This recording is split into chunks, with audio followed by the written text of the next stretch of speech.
Ang latest po na showbiz sa ating Patrol Express, biyahing Amerika naman po sa kapamilya actress Maris Racal bilang kinatawan po ng kanyang critically acclaimed movie na Sunshine sa San Diego Filipino Film Festival. Hanggang ngayon po ay labis ang kanyang pasasalamat si Maris sa pagtanggap ng publiko sa kanilang pelikula.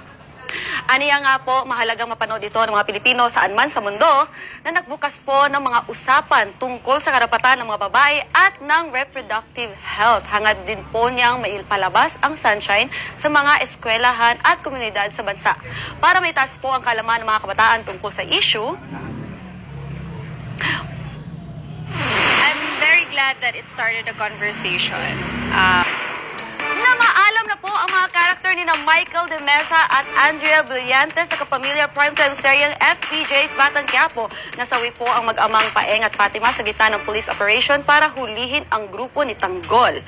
Ang pagkamatay po ng dalawang karakter naman ang nagbigay ng pagkakataon kay Tanggol at sa kanyang grupo para makatakas. Nakapagtala ng mahigit 544,000 peak concurrent viewers sa Kapamilya Online Live ang naturang episode.